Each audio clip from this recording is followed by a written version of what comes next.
do the same, my brother. No snow bunnies, brother Storm. No bunnies. Yes, sir. I hear you. All right, now. It's a storm show. Ay, it's a storm show. So, Dr. Umar Johnson, Ifa Tunde. I realize whenever you do interviews, people never really pronounce the last name. Correct. Ifa Tunde. In fact, I'm going to be making an announcement for the new year that I don't want to see Johnson anymore.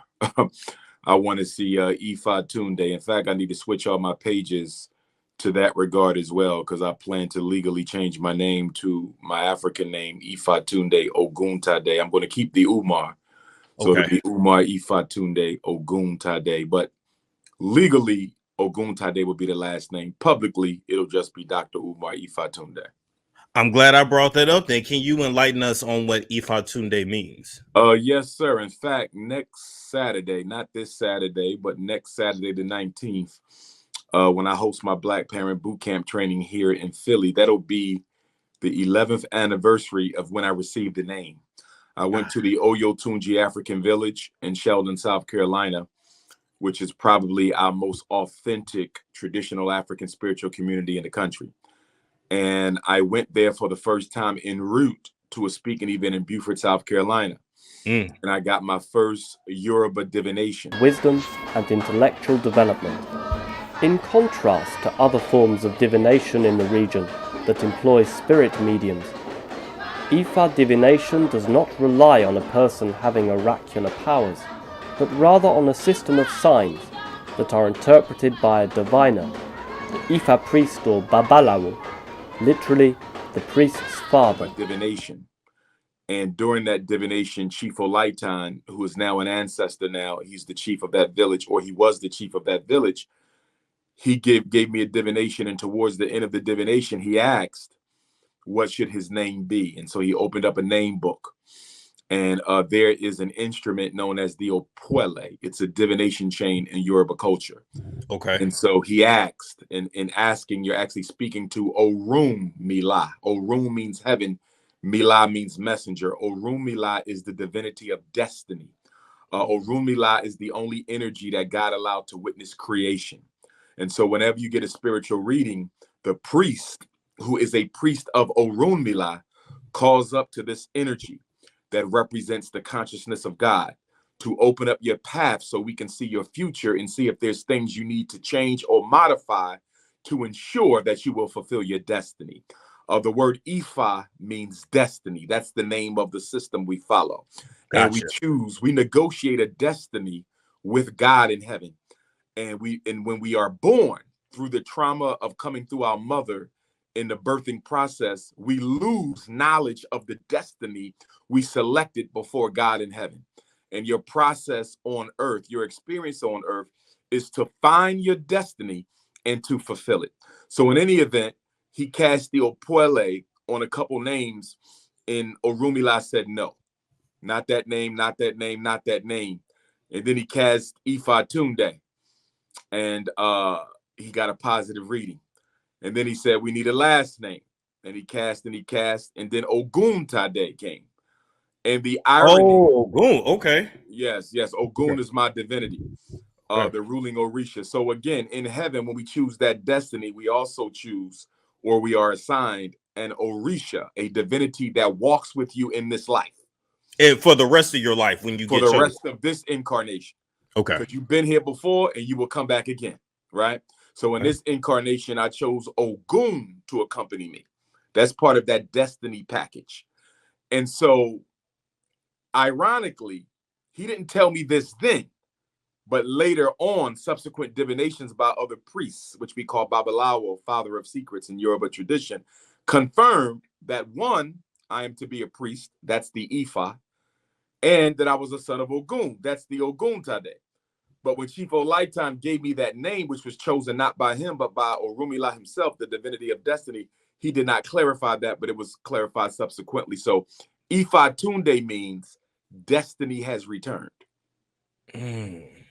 I interpret that to mean that I am part of the fulfillment of the works that were began before my lifetime by ancestors that I am here to help fulfill. So Tunde, whenever you see Tunde, return. So if you see somebody named Baba Tunde, That Yeah. means Father has returned. Ifa Tunde, destiny has returned. Or the oracle, Ifa, the divinity himself, Ifa, has returned through that person. So it's different ways to look at it. And Ogun Tade means Ogun wears the crown. Okay, and as you know, Ogun is the Orisha of iron, power. Yes, very strength. strong, Orisha. Very Yes, strong. vitality. Yes. He Yes. is the manifestation of divine power. And he's also associated with truth and with justice. So when you go to court in Nigeria, you don't swear on the Bible all the time. In traditional court, you do now because most African nations have been Christianized. But in traditional times, you would swear on a piece of iron. You would swear to tell the truth on a piece of iron because Ogun is the owner of all metals and he's the father of truth. You know what? That is that's a beautiful story behind your name. I'm gonna be honest. I feel like if we as Black Americans would take naming our children that seriously, I also believe that would definitely help to shape their destinies in a more Absolutely. positive way. So now that you are a part of the Yoruba religion, are you having issues like with Black Americans? Because the majority of Black Americans are Christian. So are they kind of like shying away from you in your teachings, or are you having any kind of controversy with that? Not at all. I mean, I'm the most controversial of the Black conscious personalities, but I'm also the most popular. Yes. I'm the most requested Black scholar in the world. I'm the most followed Black scholar in the world. I have more 1 million plus view videos in YouTube than all other personalities put together. I have that more is very true. Yes, I have more credentials than all others put together. I'm the only one with direct blood connection to two of the greatest Black men who ever lived, the Honorable Frederick Douglass and the Honorable Bishop Wayman of the AME Church, who actually was the original supervisor of the Underground Railroad office in Philadelphia that he transferred over to William Still. William Still got the Underground Railroad office from my granduncle, Bishop Wayman. So, wow. I mean, I'm the most traveled of them all. So, like I say, I'm the most loved and the most hated. But to your point, your question about Yoruba tradition and me, not at all. I think we're at a point now where a lot of African people are returning to their traditional spiritual roots. Every day I'm getting questions and what book should I read, Dr. Umar, and I'm ready for a divination. Our people are waking up to that reality. But let me clarify. African spirituality is not religion. It is culture. Religion is dogma.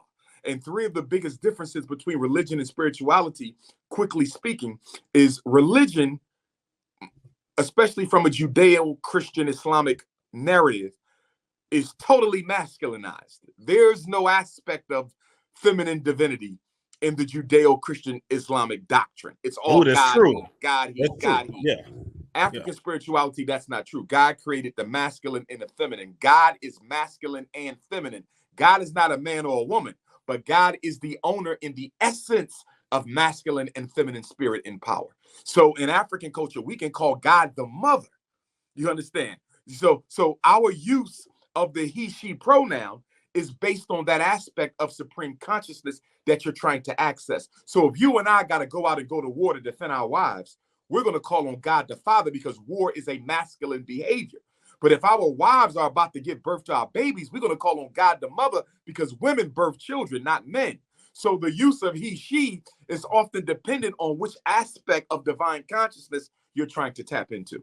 So in African culture, there's no contradictions between he, she. We use both. And often in prayers, people will say divine masculine and feminine force because central to all African culture and theological thought is the balance of male and female.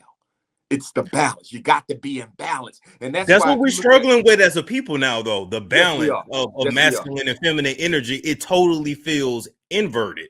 You know what I mean? It does. So what can we do to get back to a balance? Like what I think we got to reclaim our culture. I think we have to reclaim our spiritual culture. Let me give you an example. If you look at a lot of traditional African art, and I'm sure you've probably seen pieces in your passing at museums. If you've ever seen a statue of a king, I don't care if you're looking at Kemetic art from Egypt. I don't care if you're looking at art from Ghana, the Akan people. I don't care if you're looking at art from the Mandingo, if you're looking at Zulu art. If you look at statues of kings, wooden, bronze, golden, what do you always see right next to the king? A queen. Always. or a Yeah. queen mother. Both. Yeah. And the reason you always have the queen or the queen mother is because the king cannot be a king without that feminine balance on the throne with him. The balance must be there.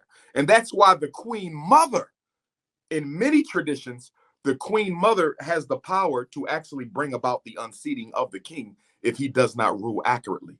The queen mother can have him removed. It's not the European thing where it's the king and whatever the king do and say is okay. No.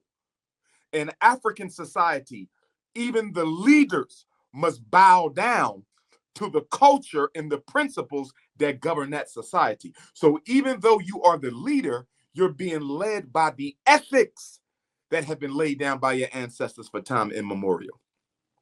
And you know what? Not and even as you're speaking of that, I'm like, well, wow, well, what can we do for the up and coming young black boys who, they don't have a masculine influence for the most We part? have And to it's be like, them. We have to be them. they don't, even I coming up, I didn't even, my dad wasn't Mhm. super involved. So it was like, you didn't know where to turn to, you know what I mean? Absolutely. And it's a lot of things I'm discovering as I almost turned 30, where I'm like, Yes, shit, sir. I missed out on a lot. You know Yes, what I sir. mean? Like, Yes, sir. so I noticed one thing we don't have here in America for black boys is any kind of initiation process. Like, when do you become a man? We don't have. Is it when you first have sex? Is it when you first have a kid? Is it when you get your It's first bullet normally when you wound? start Like, what going is through it? puberty. Normally, when you start going through puberty, that's when the rites of passage process initiates. That's when you're Ah, taken by the men away from your mom and away from the women in the village, and you are put in a secluded society so you can be taught how to become a man. And we need to bring that back. And I would argue that we as black men have failed our communities. We may not have failed our personal families. I want to draw a distinction because okay. when you say black men have failed the community, many brothers will say, what are you talking about? My kid's in college. My wife got her own business. We got a nice house. We got Or this I and don't this. have kids. Right. Exactly. Right. And let me say this to that I don't have kids narrative. You cannot be African and ever say out of your mouth, male or female, that you do not have children. And the reason you can never break breath to say that is, remember now, we are about the village. So in African culture, all adults are parents, whether they want to be or not. And that's why if you ever visit Africa, the children will call you auntie and uncle. You might not even be related to them, and they will call you auntie and uncle because everybody is family. And if everybody is family, the children belong to everyone. They come through the parents, but they belong to the village. And this is something that we as American Africans have to pick up, my brother, because we are confidential to a fault. And what I mean by that is, if you see a father spanking his son too poorly, you might say, hey, bro, I don't want to get in your business, but that's child abuse. Get the F out my face. This is my child. I do what I want. It's not your child. It's our child. You are more responsible for him than I, but that's my son too. And I have a stake in how you raise him. How can you tell a father that? You know how you can tell a father that? Because if you beat that boy too much, if you emasculate him, he might go over to the LGBTQ. Right? Or you can put so much anger in that boy, that when he dates my daughter, he might kill her. So there's no such thing. There's no such thing as your business when it comes to raising children. We're interconnected. Americans are very like individualistic. Yes. I know African people, we are interdependent. Yeah. And people don't understand, like, yes, that's your kid, but we got to deal with him or her in the world. Because the way you raise him, we have to deal with the consequences of it. Yes. The way you raise your children, Brother Storm, the community I'll give you an example. Look at all these brothers out here killing right now. If we go back into their family history, we will see the factors that gave birth to the menace in the society. We will see the factors. And if we were present while those factors were manifesting themselves, and we sat still and did nothing about the dysfunctional way that parents were raising them, we are an accomplice to every person they kill right now. We have to eliminate the notion that my children are my private business. No, your children cannot be your private business, because how you raise them in private will affect the community in public. There's no such thing as my kids. They are our children. Wow. I've never had anybody break it down like that, but I love that you did. Wow. Wow. Yes, okay. Because I'm just thinking, okay, I don't have no kids. I'm free spirited. I'm like, no, sir. Every young man is your son. Every girl is your daughter. And that's why when you see a brother mistreat a young sister, you step in, bruh. You can't do that. Mind your business. This is my girl. That might be your girl, but that is a daughter of this community. And we got rules here, bro. You don't do that. And see, we as black men, Brother Storm, we have to come together and create structure in the village of Black America, brother. There's no structure in the village. We are the only people where you can do what you want to do when you want to do it. Let me give you an example. Right now, the Kyrie Irving thing is all in the news. Kanye West is all in the news, right? Yes. You have Charles Barkley, Shaquille O'Neal. They're probably the most egregious examples of coonism right now in the way that they're attacking and condemning Kyrie. They basically lynched the man before the untouchable community could even get to him. It's ridiculous. It's ridiculous. But check this out. There is no parity or parallel for Shaquille O'Neal and Charles Barkley in the Italian community. There's no parallel for Shaquille O'Neal and Charles Barkley in the Jewish community. There's no parallel for Shaquille and Charles, or even a Candace Owens in the Mexican community or the Native American community. Why doesn't the Native Americans have a Shaq? Somebody who goes out of their way to insult and denigrate their own people. They're not going to do that. The Chinese community have a Charles Barkley. You know why? Those communities have structure, organization, accountability, and responsibility. If you did what Charles and Shaq did in one of them communities, you might not still be breathing. You are not going to go on national television and throw your entire people under the bus to please white folks. You're not going to do that. But my issue with Shaq and Charles Barkley with that is they didn't make so much money. You don't have to do that. Like why? It ain't about the money, it's your job, but you don't. It's not about the money. It's about the privilege of participating in white social life. They want access to the upper echelon of white elite society, my brother. They got the money. You're absolutely right. So why do this? Because when they have those private white parties, I want to be there. When they go on that yacht and drink their champagne for New Year's, I want to be there. The problem, Storm, is that these celebrities have fallen in love with access to upper echelon white elite society. LeBron is at a point he can't do without that.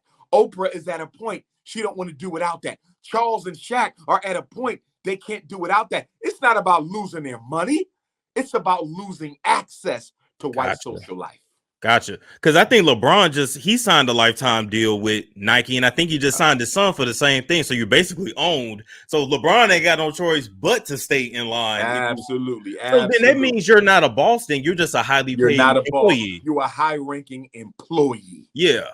Yes, if you are not economically independent, I don't care how many zeros are in your bank account, you are an employee. Why do you think nobody is speaking out for Kyrie or even Kanye? And of course, we don't agree with everything Kanye did or said, and he has to atone for that. But I appreciate the fact that he spoke truth to power and refused to back down even after he started losing the money. I appreciated that, and I really hoped that Kanye and Kyrie would have came together, because I think the two of them in their prime, speaking up against white domination of black people, would have attracted a lot more entertainers and athletes. And before you know it, this thing would have mushroomed. Those two, I believe, could have done something along the lines of, not equal to, but along the lines of what Malcolm and Martin was working on, or Frederick Douglass and a Martin Delaney, or Stokely Carmichael and a Fred Hampton or Huey P. I think they had that type of galvanizing energy. Not to say it's too late, because it's not, or even other athletes might even step up and take their place.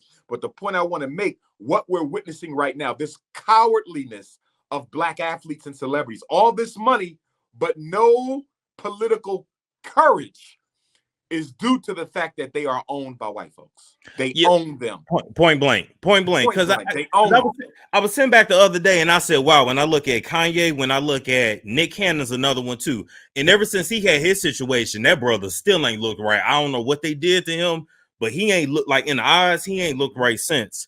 But you literally go from being on top, and in 48 hours, you're overdue. You're nobody.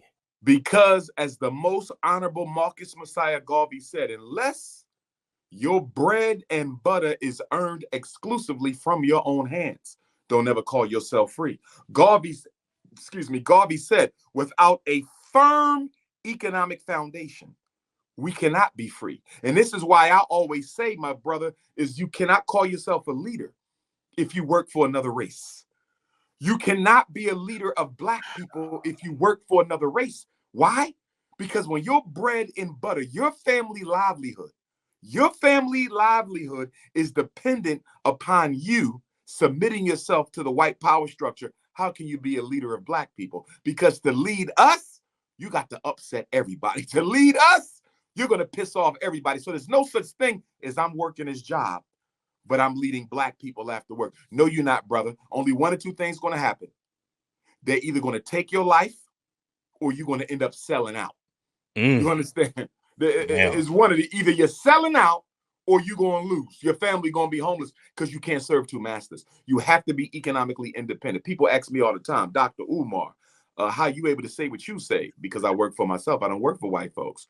They make contract with me to do things, but I'm self-employed. When you're not self-employed, you got to constantly worry about Jason. Let's take Jason Williams, former Duke point guard like Kyrie Irving. He just did a nice piece last night on Twitter. You probably see this on YouTube. And he started it off by saying, somewhere within there, I don't know if it was at the beginning, but he said, I might lose my job for saying this. Wow. You see that? You see that? I might. Wow. Why does he have to say that? Why can't he tell the truth and keep his job? Because everybody understands that the white power structure, they use your employment as a pawn to force you into complicity with their agenda and against the best interests of your own people. You cannot be a freedom fighter and be economically dependent on white folks for your salary. You can't. That's good point. That's why federal employees have never led revolutions. You understand? Because they get good pay, good holidays, good retirement. They're not going to mess up their job. They're not going to mess up their job. Yes. And there's no disrespect to them. But if I'm trying to get together a group of brothers to stand up for something, I'm not looking for federal employees and state employees. Y'all too comfortable. You're not going to risk it. And here's the thing, Storm. Because we are so psychologically dysfunctional, I'm not going to cancel the federal employee, the state employee, or the local government. I'm not going to cancel you. What I am going to ask you to do is be honest about the level of sacrifice you're willing to commit to the struggle. So if Brother Storm say, listen, Doc, I got a brand new baby girl, man. I'm a post office worker. I work for the mayor. Brother, I care about my people. But I'm going to be honest with you. I'm not sacrificing my job. I'm not going to do it. You feel me? Right. The fact that you was honest, I can respect you, brother. Because you didn't come in here acting like you was ready to die on the sword for the people when you know you're not. And because you was honest, I can trust you. And because you was honest, I can still use you. And because you was honest, I can't put you in the circle because you made it clear you ain't about that life. But I can still find a place for you because you were honest. There's 50 shades of black, Brother Storm. 50 shades of commitment. Some people want to die for the people or ready to die for the people. Some people willing to lose their retirement for the people. Some people willing to go to jail for the people. Some people willing to lose their career for the people.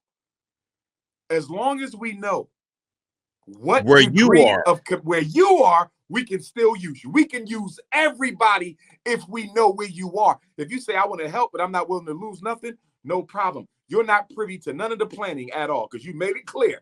You're not sacrificing nothing, but I can use you to gather information. I can use you to go to the meetings. See, we need everybody to be honest, Brother Storm, about what you're willing to sacrifice so you can get in where you fit in, and we can put you where you can best serve the movement. I like that. I was about to say, damn, no disrespect, but I like that. I like that. So honesty and knowing where you are and where you fit. Yes. So let me ask you this. Speaking of Kanye purposely made a family with a white woman. Yes, and with a white family that is notorious for being nefarious towards every other culture. Yes. They're literal culture vultures. Yes. And so for him to speak on a black family so much, my question to him is, where is yours? Because he can still go on and create a black family. Oh, certainly can. And he better. Because if he marries another white woman, I think at that point I might have lost all respect for him. Because you've done too much talking about your black children, and you don't want your black children around that white man, and you want to, these are your black children, and they are your black children. But you have to show and prove that. And I know I saw a picture of Kanye. I don't know how old it is, but it was recently, and he was on a date with another Snowbunny. So Kanye has to get his contradictions under control. But I'm gonna be honest with you, Brother Storm. I don't see Kanye and Kyrie in the same vein. I think Kyrie very much lives his truth. I think Kyrie is very much about the black reality. Okay. Kanye, I don't think so. I think Kanye is doing all of this for Kanye, because you can't tell me you a billionaire and you ain't built the relevant institution for black folks. You ain't attacked the relevant problem for black folks. But I'm going to give him some time to plot his next move, because at the end of the day, he still has to be given credit for the first black billionaire since Michael Jackson to challenge the power structure and call them out on the exploitation of black entertainers, and in particular, the contractual obligations, the economic slavery that they have us under. So I still don't want to throw out the baby with the bathwater, but Kanye is going to have to show me a little bit more before I'm convinced. So can you be pro-black and sleep white? Can you? Absolutely not. And I had this debate with Roland Martin several years ago on the News One channel. I had this debate with DJ Envy. Shout out to him on the Breakfast Club a couple visits ago. You cannot. It is a contradiction. And the reason it's a contradiction, Brother Storm, is because marriage is a social contract and a political contract. When you marry your wife, you commit yourself to her, your mind, body, soul, and bank account. And so when a black man takes from the black community and marries a woman of another community, you are in fact committing what I would call economic treason or financial betrayal, because you're taking from us. We don't have enough resources as it is. We don't have enough resources as it is. How dare you, rest in peace, Kobe Bryant, take your $1 billion estate, give it to a Latino woman, join the ancestors early, and she ain't even thinking about dropping a penny of that money off here in Philadelphia so we can do something for black boys. Marvis Marvelin Hagler, he died, and he survived by his white widow. Same thing. She ain't thinking about dropping a check off in the black community. So although I have nothing against white women, I respect all human beings. There's no hatred in my heart for any race or person, but I have to be about the best interest of my community, and my loyalty has to be to the black woman. And therefore, I cannot condone black men voluntarily turning their back on the black community and our children, not only the women, but and our children. Because when you go to her, you're even saying, I don't even want an all black child. You're saying, I don't even want to help some of the sisters who may already have children raise those boys and girls to adulthood. So for me, there's no way you can lay with someone who benefits from your disadvantages, benefit from the bias practiced against you, benefit from the inequity practiced against you, benefit from the racism practiced against you. You're going to go and lay with a beneficiary of your pain and then still stand up and say, I love black people. You can't serve two masters. Pick a side and stay on it. Dang, Dr. Umar said pick a side and stay on it. What about I'm glad you brought that up. I'm glad I can ask you pretty much anything, because you don't care. What about for us in the black community, black men and women, both, right? Who maybe grew up in a more of a white environment, white schools, whatever, who feel like their own race really doesn't find them attractive. Because I've heard black girls say this too, especially like the emo girls are into rock and roll, stuff like that. So what do you say to them when they're like, look, black dudes really don't look at me like that, or I ain't got no booty, I don't look like an IG model, so they don't really look at me? What would you say to them?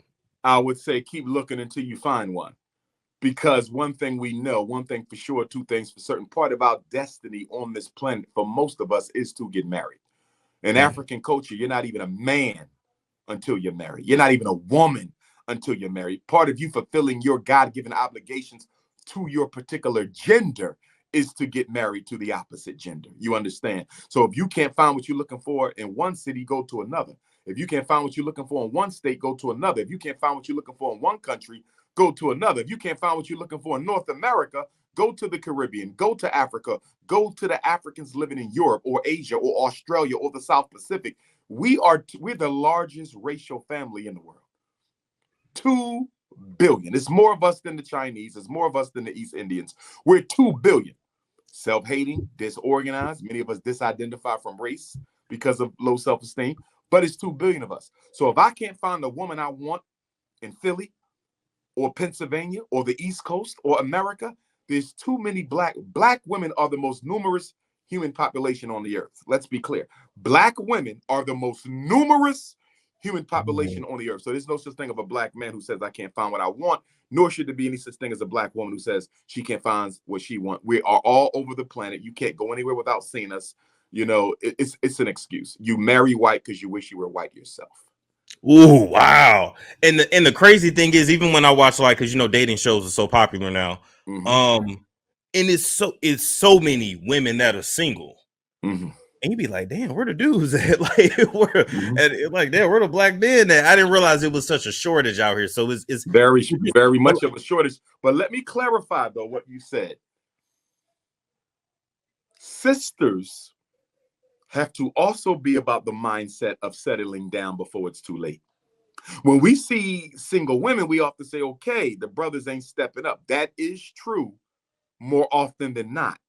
But there is a population of black women, well-educated, well economically maintained, gorgeous, attractive, beautiful, who I think get stung with the narcissistic bug at times, where they feel that they're too good to settle down right now.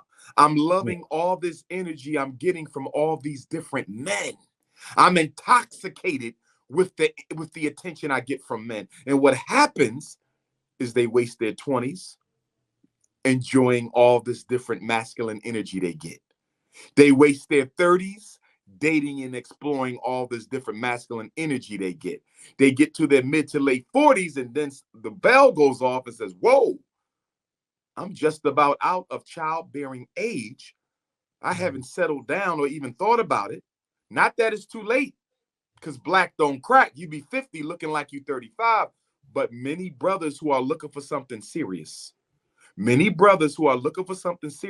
you find a drop dead gorgeous woman late in her life, and that's not late in her life, I'm going to say in the midlife, and she ain't been married, she ain't never lived with a man, you've been single since college, many brothers are going to look at her with a side eye, because normally what that suggests is you've been out here hoeing around for 2 decades, and you're recognizing the time clock is against you, and now you want to get serious and settle down quickly. And then when a brother doesn't wife you up immediately, you accuse black men of not being serious. It's not black men who are always not serious. It can also sometimes be our women who wait too late to start getting serious and expect us to snatch them up and wife them on the spot after you gave your best years away to men who did not deserve you. Now, let me ask you this. Would you also look at men who have been single throughout their 20s, 30s, and 40s the same way? It goes both ways. But the difference, Brother Storm, and this is not fair to our women, I'll admit that, ladies, it's not fair, but it is the way that it is. This is socially imposed, and to some degree, it's divinely imposed. We can father children forever. And the older a man gets, the more power and status that can accrue to him. So a 60-year-old man can still be attractive to a 30-year-old woman, but a 60-year-old woman is not likely to be attractive to a 30-year-old man. So we have way more time than women do to create families, to have children, and to find a suitable mate. Women, it's not as such. You understand? Once they get beyond a certain age, they're considered to be less desirable. You understand? By society.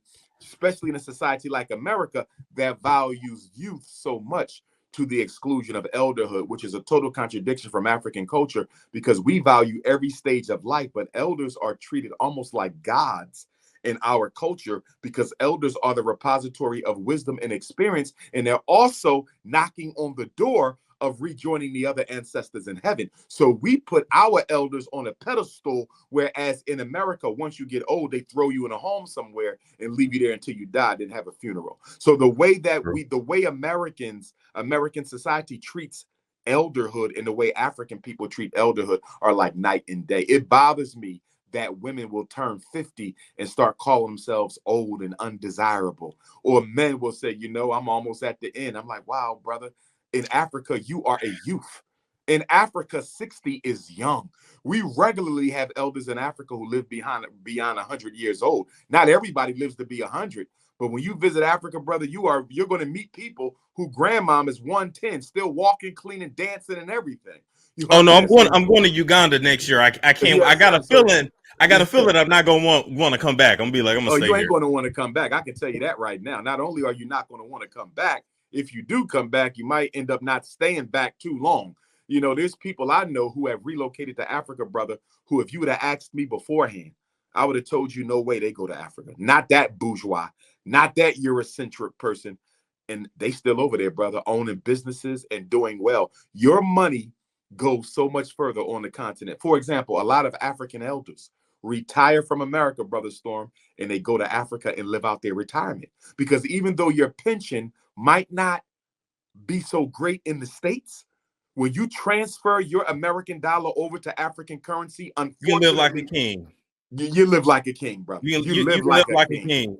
And for a lot of black people, we're probably going to have to do that because inflation in America is just crazy. I feel like America's the next Babylon, to be honest. It's just on the downturn, and we're going to have to go to earth-based efficient housing.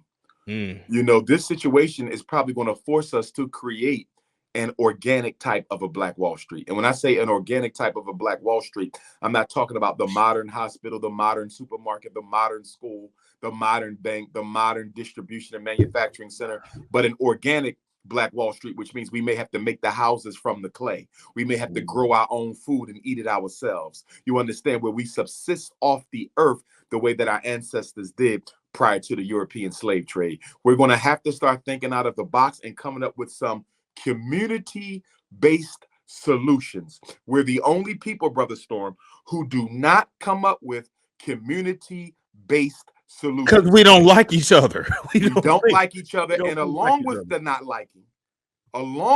not liking related to it is we don't want accountability or responsibility for or with one another. See, not only do I not like you, Storm, I don't want you holding me accountable for how I raise my kids. I don't want to have to answer to you for how I'm spending my money. I don't want you questioning why have I not spent any time with any other youth in the community this year. I don't want to be accountable to you because white people told me you ain't shit. White people told me the only people I got to be accountable to is them. And that's why any Black person who has ever been in a managerial position, and I've been for most of my life in leadership positions, I'm sure you have at one time or another, it has often been impossible to manage Black people when you're Black. Almost impossible to manage. They don't listen to you. No. But guess what? Let a white person take over. Them same Black people who gave you hell will treat them like they're a deity. Because we have been conditioned to disrespect anything that looks like ourselves. Competition and domination are really the purposes for why we come together. Competition and domination. Even if you look at our popular culture, you'll notice that the most popular music is the music, gangster rap, or drill music where you're tearing somebody down, talking about killing somebody. The most popular shows are shows where Black people are always in conflict. You don't ever see no popular shows where we are in harmony. Don't nobody want to see Black people in harmony. No. They want to see us in conflict, and we want to see each other in conflict. Reality shows are based on conflict. that is who we are. So if we're not coming together for conflict, competition and domination, we really don't want to be around each other. The only thing we want to do with a black person is outdo them. I dare say reality shows are worse than pornography, in my opinion. Oh, I would totally agree. And I think that the gangster rap, I was on an interview today, and I said that gangster rap has done more to destroy the public image of black men than music, books, pop culture.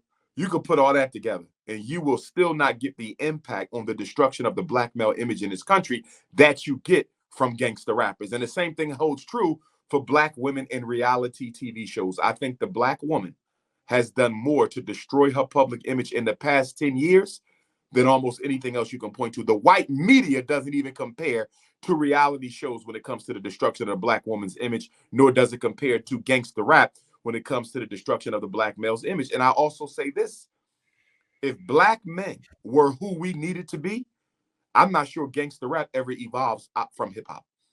If black men were involved with black boys the way we should, if we was in charge of the community like we had been in the past, if we were there to nurture and mentor and guide these young men, gangster rap never even evolves. The gangster rap grew out of the single black mother-led household that was devoid of the black male presence. And even if the boy's father was in jail or in the cemetery, once again, it takes a village. Black men should be stepping up and helping these black women raise these boys on our own. I don't blame any black woman for her son going to jail. I don't blame any black woman for her son dying prematurely or being out on the street selling dope. Mm-hmm. Black boys need black men. And every time you see a brother doing the wrong thing, all black men should be held accountable for it. It's a big part of it, Brother Storm, but let me go to a more fundamental issue with black male-female relationships. You have to put them in context of a dysfunctional black community. Too often, we separate out black male-female relationships from the overall culture in the black community. That means to say, we don't relate well with each other, period.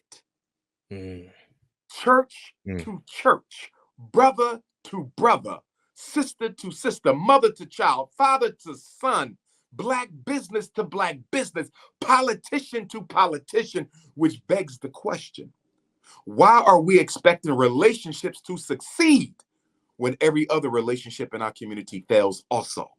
So put it in its proper context. You don't have good relationships amongst black people at all, let alone romance. We don't even have a finance relationship before you talk about a romance relationship. Now, let me add to that, Brother Storm, 3 key points. Point number 1, most people in this country, black or white, and as you know, when white people catch a cold, we catch the flu.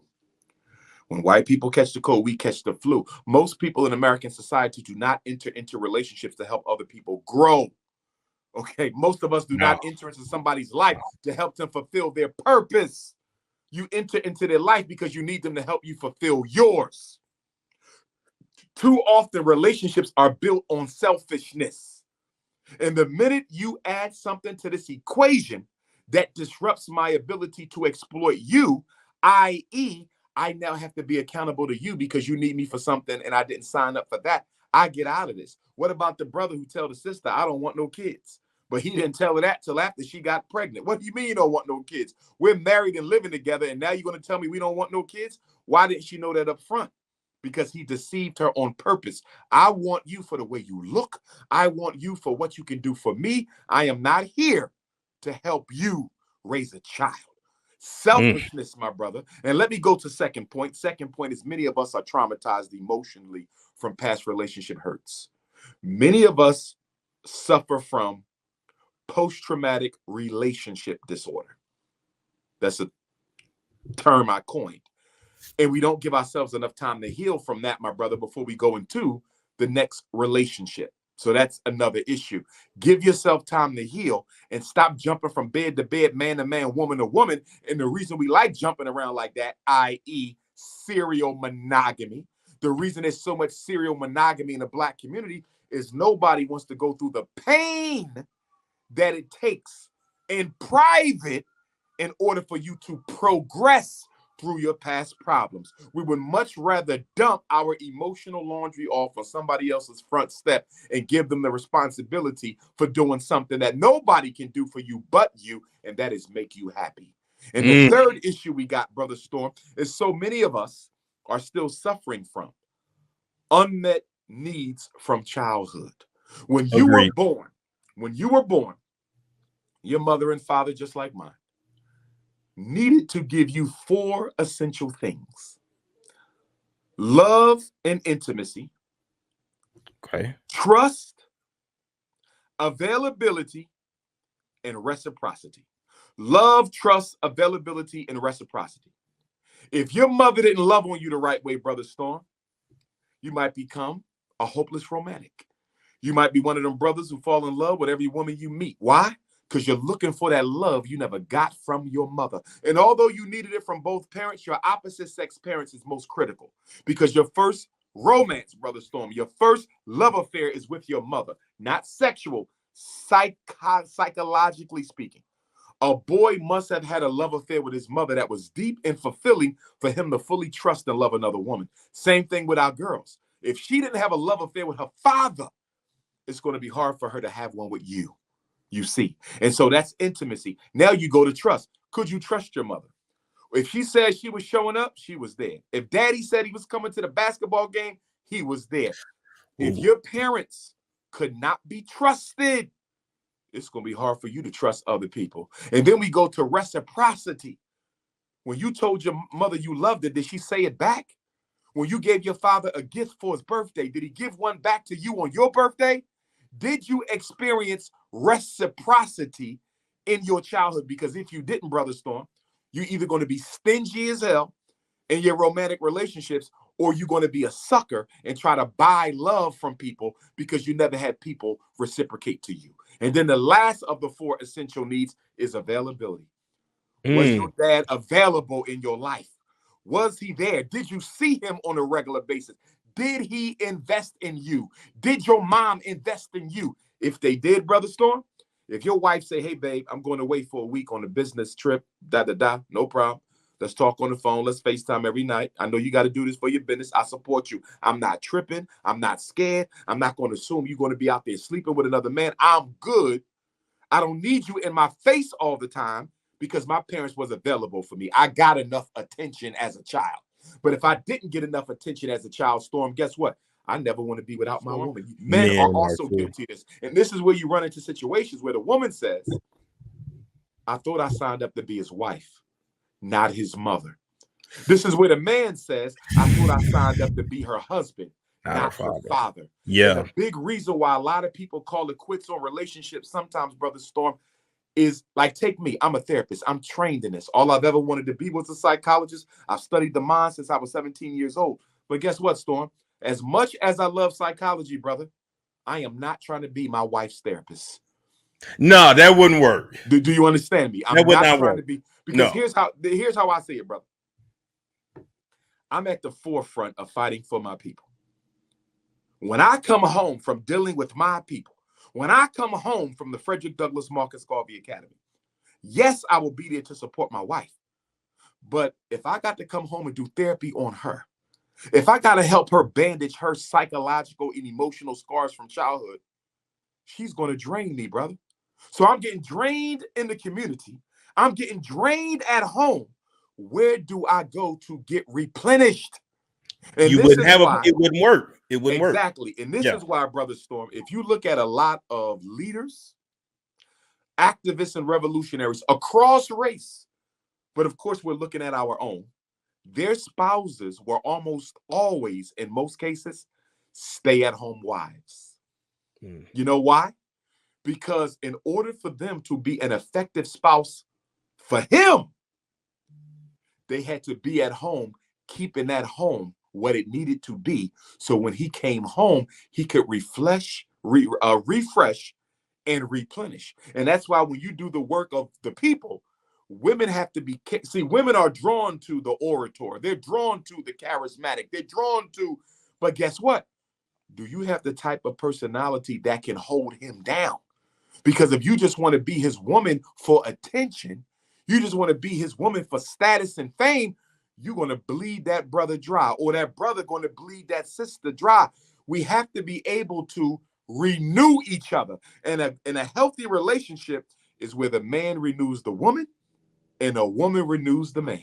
If you ain't getting that energy back that you put into a relationship, you know who you dating, brother? You're dating a spiritual vampire. A spiritual vampire is a unhealthy Negro who goes around, male or female, sucking people's emotional life out of them and giving them nothing in return. If you are in a one-sided relationship, your partner 9 times out of 10 is a spiritual vampire, and you need to move on before they suck your ass dry and you die. So let me ask you this. Let me ask you this. I'll interject myself in here a little bit because I know the audience likes that. So what would you say about somebody like me? I've been told I'm cold when it comes to people. Not necessarily standoffish, but just cold, so to speak. So I was raised a little weird to be like independent. You live on your own. You focus on yourself. You don't want to get married. You don't. And having kids ain't all that what it's cracked up to be. What do you say to us that have been more raised like that, especially millennials and whatever is like right after me? Okay. Because a lot of us were raised to be like, I call it hyper independent, and that's male and female. A little bit of autistic-y. It's okay if that's the way you are in your non-intimate social relationships. Okay. Because you have to protect yourself in today's world. People try to get close to you to destroy you. Trust me, I know. I deal with it. But when you are in a relationship with a woman, if you're still standoffish, then I'm wondering whether or not you are guarded emotionally.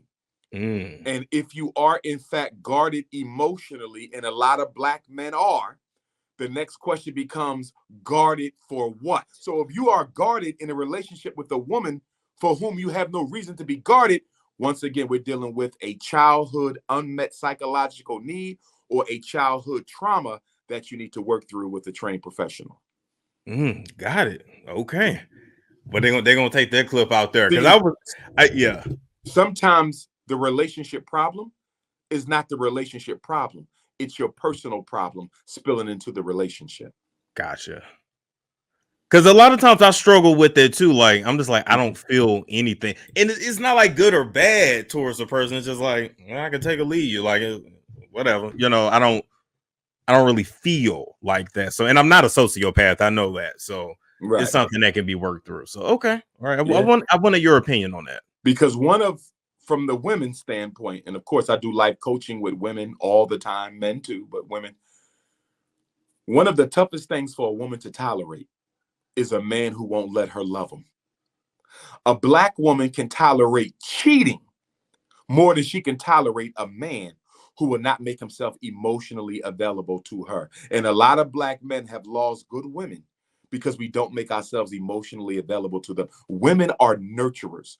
You cannot deny her the very essence of her being. She is a mother. Her job is to raise children from birth to childhood in a spiritually, psychologically, and emotionally balanced way. Her job is to also pour her ashe, her feminine energy, into her man, so that although he's masculine, has to fight and build and structure and protect, he still needs a little bit of that feminine essence as well to balance him out in the household. If we don't allow her to perform her God-given duties, she will leave you for someone who will let her do those duties. Wow. Now, what does it mean to be emotionally available? What does that look like? That means that you can express your true feelings without fear and without rage. So one of the issues we have as Black men is when we're talking to our significant other, our queens, our goddesses, our earths, our empresses, we either talk to them with fear, like I'm gonna tell her I love her, but I don't really want to tell her that because I loved my mother and she took advantage of me, or she wasn't available. She took me for granted. You see, so we are often fear-based in expressing our emotions. I'm gonna have this conversation with you, but I really don't want to because I think you might use it against me. So that's the fear. And then you have the rage, where I'm gonna tell you I love you, but I'm gonna curse you out in the process because I don't think you deserve my love. You see. Wow. So men Okay. have a tendency to be guarded with fear or aggressive with rage. We have to get to the point where we healthy. Yes, baby, I love you. You my queen. I'm straight. You know what I'm saying? Ain't no issues here. And I ain't got a problem telling nobody I love you either. Now, of course, we're talking about once you get into that point. We're not talking about being a hopeless romantic. Because if you telling a woman you love her after 2 weeks, now you got some serious trauma, some serious abandonment, a spiritual, a hopeless romantic is an emotionally imbalanced person. Anybody who's telling you they love you after a week, you need to tread carefully with that person. They're not in love with you. They're in love with the idea of finding love. I like that. I like how you broke that down. So before we go, can you give us updates on the FDMG Academy? Absolutely. Frederick Douglass Marcus Garvey Academy. My dear brother, we started fundraising for FDMG in April of 2014. I collected my first public donation in St. Louis, Missouri. Shout out to my St. Louis, Missouri Africans. That's where I'm from. Okay. Oh, get out of here. It's your hometown. Yes, sir. They got it started. A friend of mine in Virginia called me one day and he said, Doc, there's a black college for sale. This is spring of 14. He said, there's a black college for sale.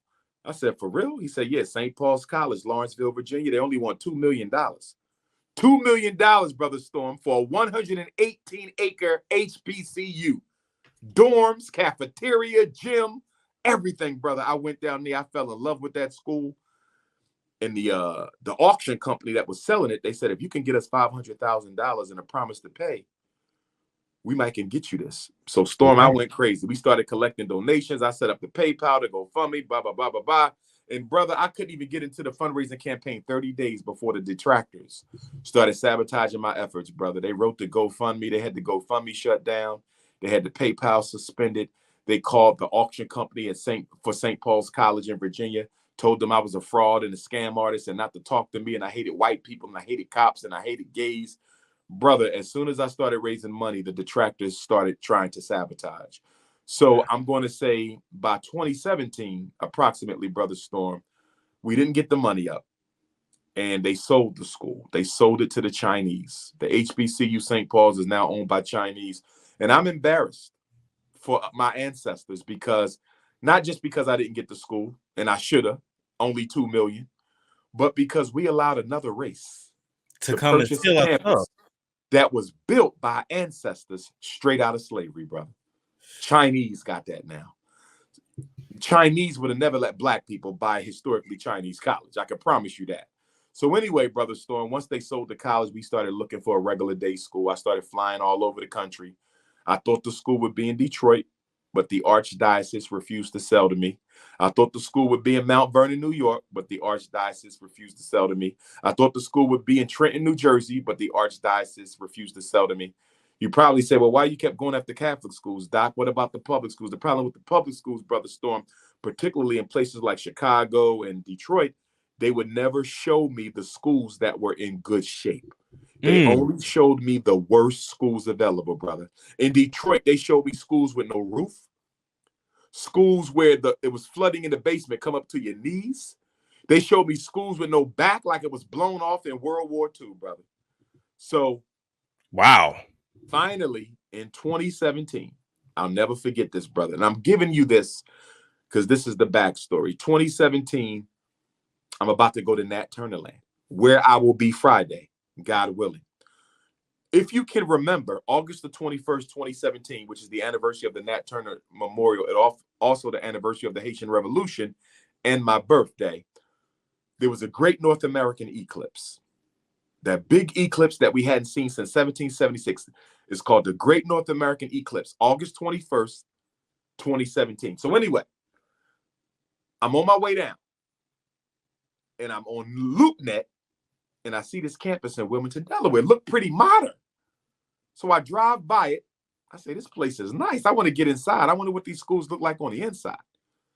I go to Nat Turner. I come back, Brother Storm. I go to Cuba for the first time, which is the homeland of my paternal grandfather. Okay. And then I go to Africa. We went to Benin, Togo, and Ghana. And as you know, the Woman King movie was filmed in or based on Benin, Dahomey, traditional empire of Benin. So I'm doing all this spiritual stuff. Cuba, Africa, Nat Turner, Eclipse. I finally get into the school. Early September 2017. I said, we want this. They wanted $2 million, Brother Storm. We ain't got $2 million. We had $500,000, I believe. They said, nah, we can't do that. We need $2 million. We could put you under lease to own. I said, I can't do that because if we can't meet them payments, you keep all the money you took and we don't have no school. Yeah, now I'm back at zero. Yeah. So guess what, Brother Storm? We took 2 years, brother, from August the 21st of 2017, the anniversary of Nat Turner, until February the 7th of 2019. Almost 2 years, about a year and a half.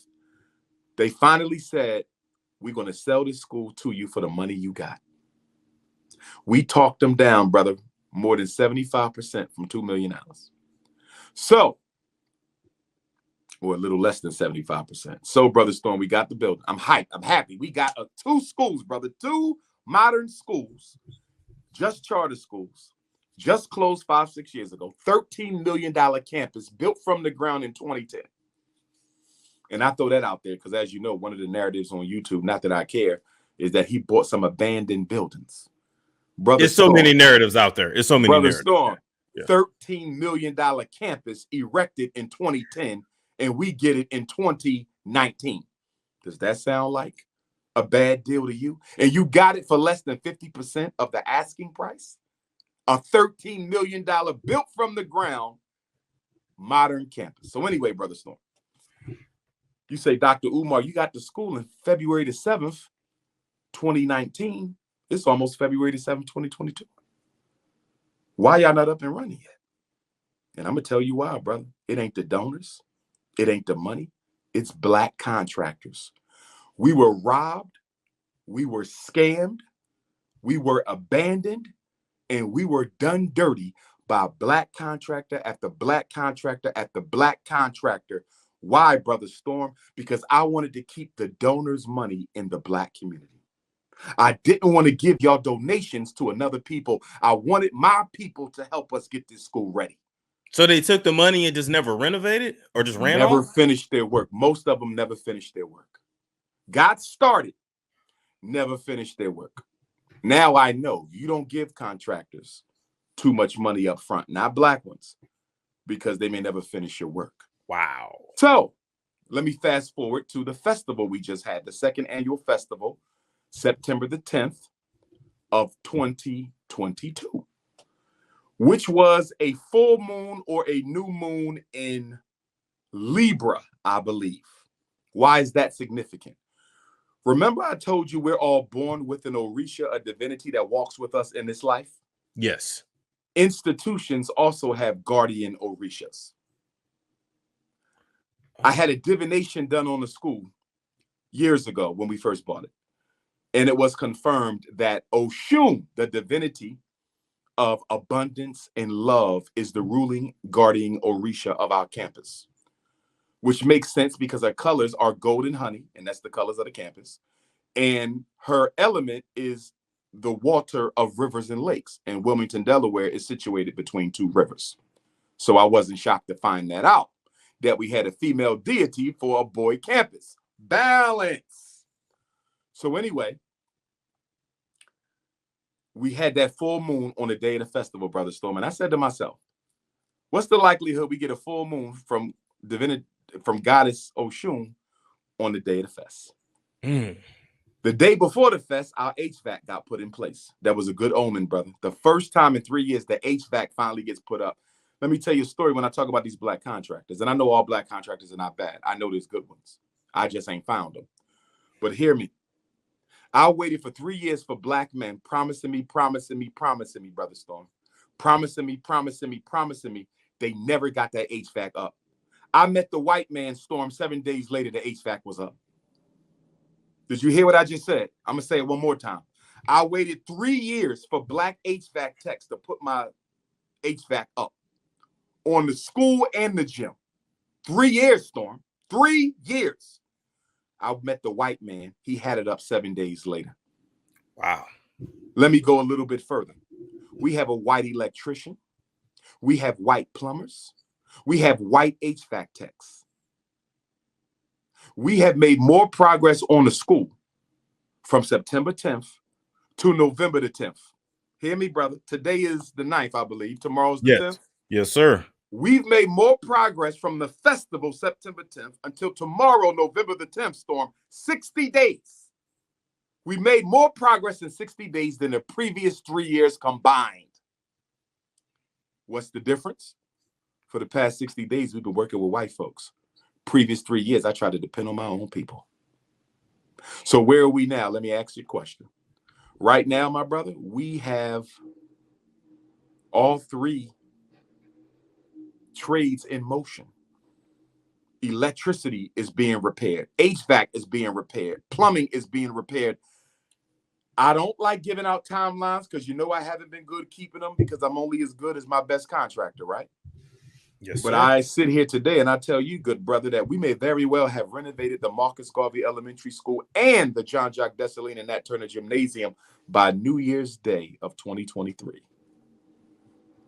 Which is a blessing. Well, we're going to have a grand opening in Black History Month of 2023. That's what I'm hoping, Brother Storm. Okay. I want to shock the world and open that school up one day in February so everybody can come with the music and the food and the socializing and the speakers, brother. I want to have a grand opening for the ages, my brother.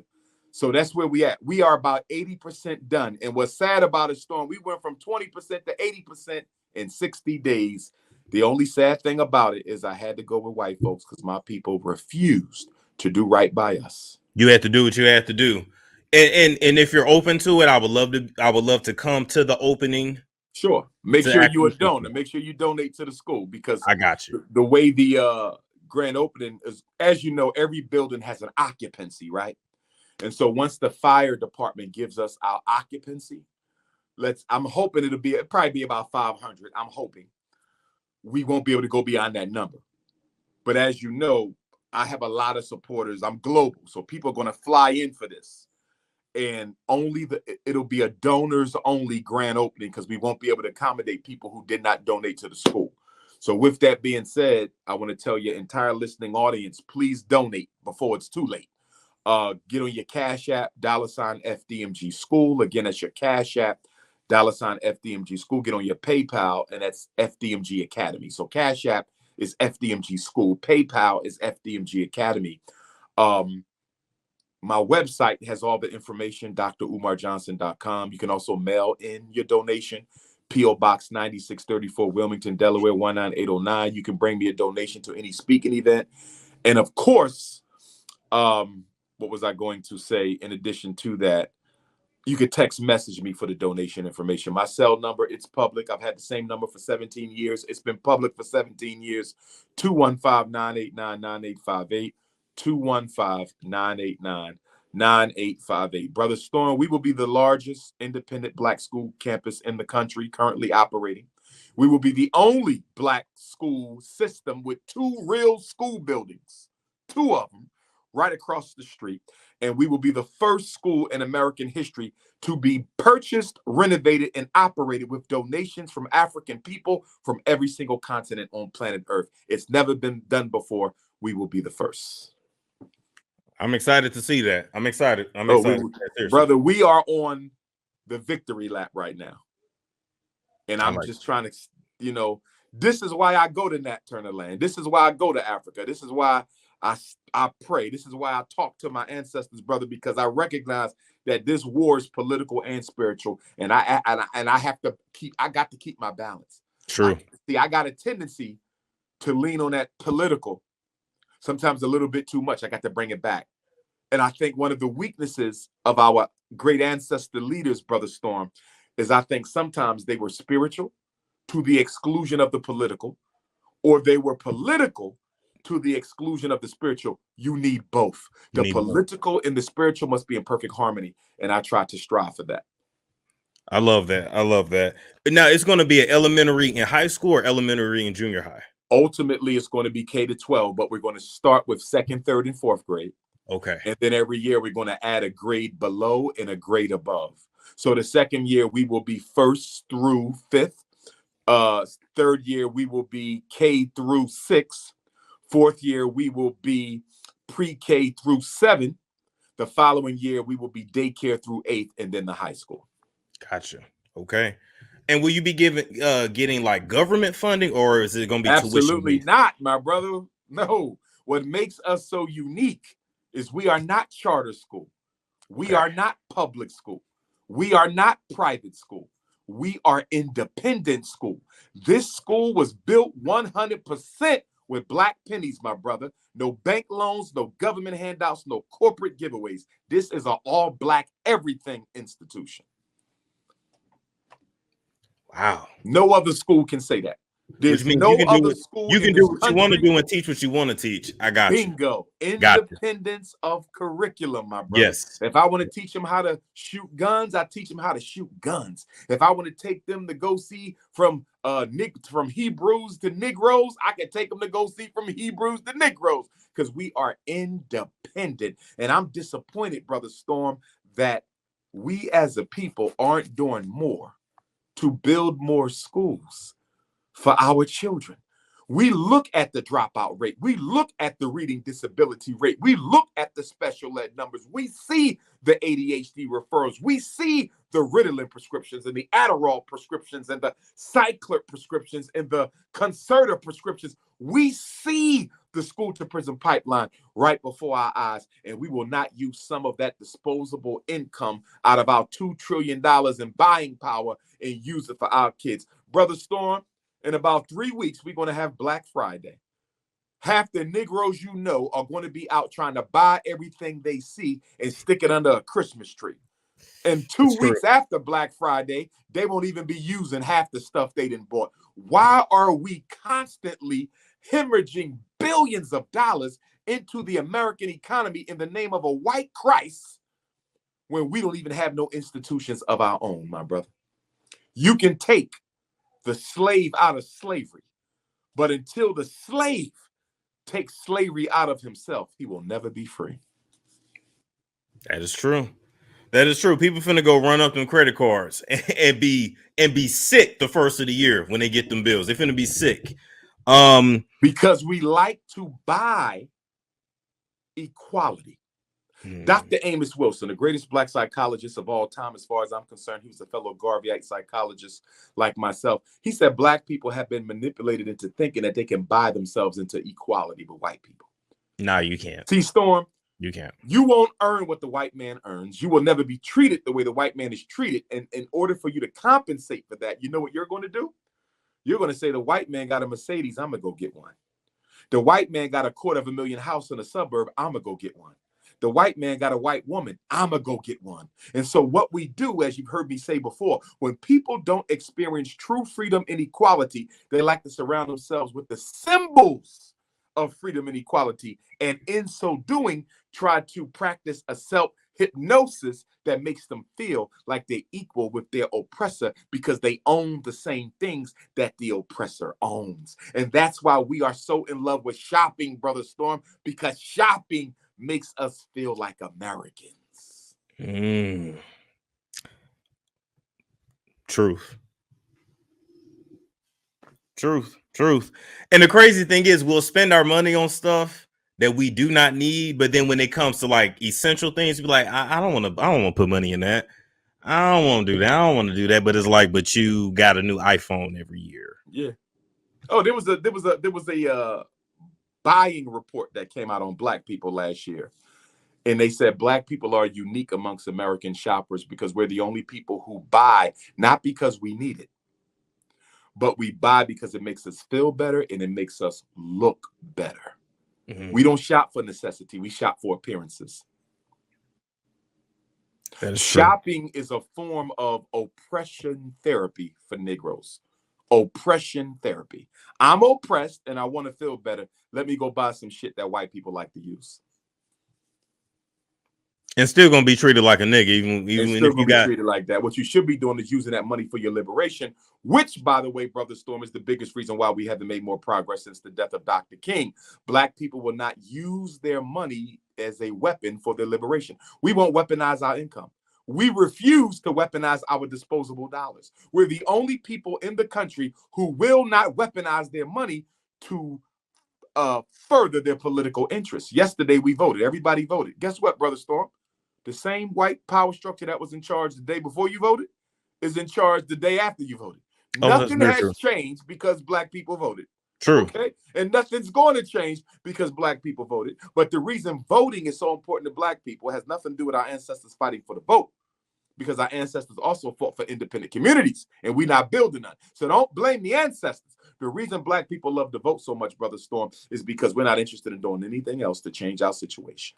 I voted. I'm good. I ain't responsible. Don't ask me to do nothing else. Gotcha. Bingo. That's the Negro pledge right there. So what's your thoughts on reparations then? Because now I totally support reparations. Reparations is a Pan-African undertaking. It was the Pan-Africanists who gave birth to the reparation struggle. That comes from us. I support reparations, but I take issues with the manner in which it is being articulated and discussed right now. I'll give you a couple quick points. Number one, as you know, Brother Storm, whenever you negotiate, you always negotiate with power. If you come to the table to buy something and you're coming without power, you're going to be taken advantage of. You need to know, you go to the car lot, you're going to buy you a new car. You better know about that car that they're trying to sell you before they sell it to you. You understand me? Because if you ain't got your information together, you're going to end up paying more for that car than what you should have been paying for that car. And guess what else, Brother Storm? You're not going to tell the car dealer that your car just broke down on you. Because if you tell that car dealer that your car just broke down, he know he can get you to buy anything because you don't want to be on foot. You desperate.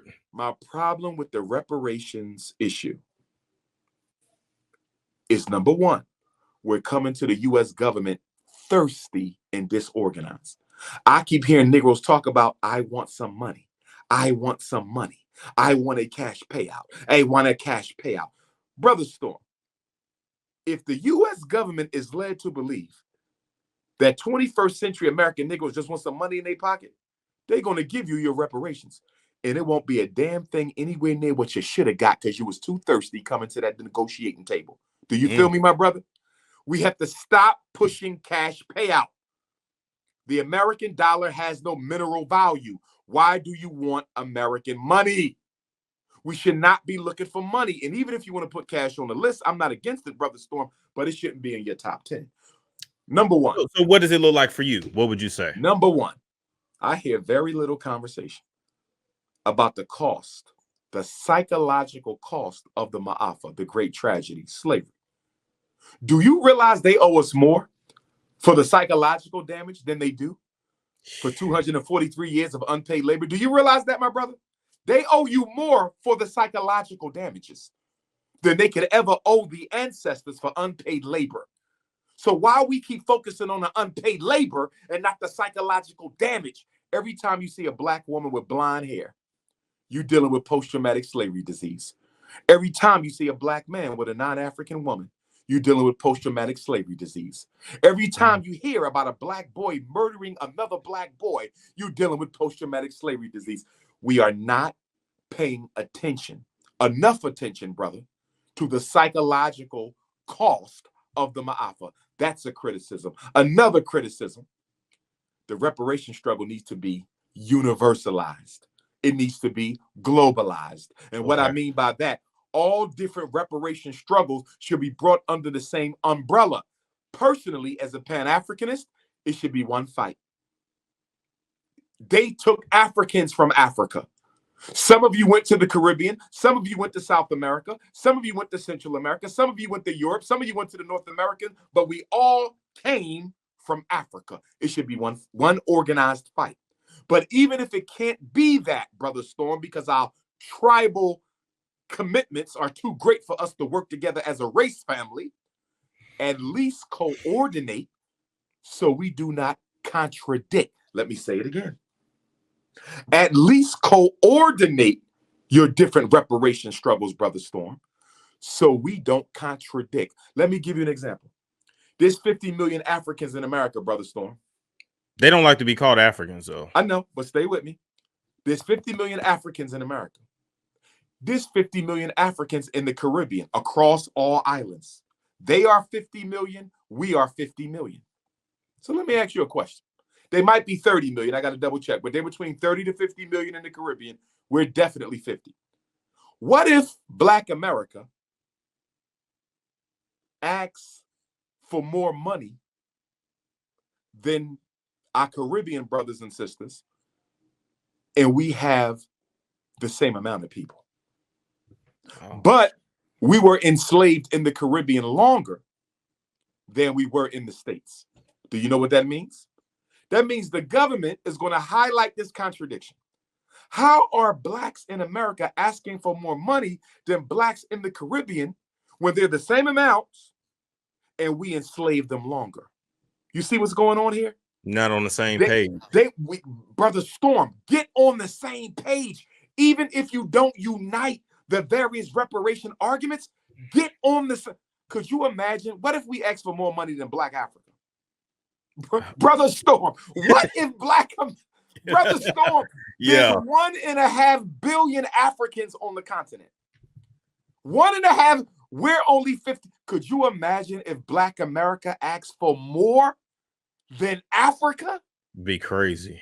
Do you see how they can use divide and conquer, separate and rule to play? Well, we can't even figure out what we want to be called, to be fair.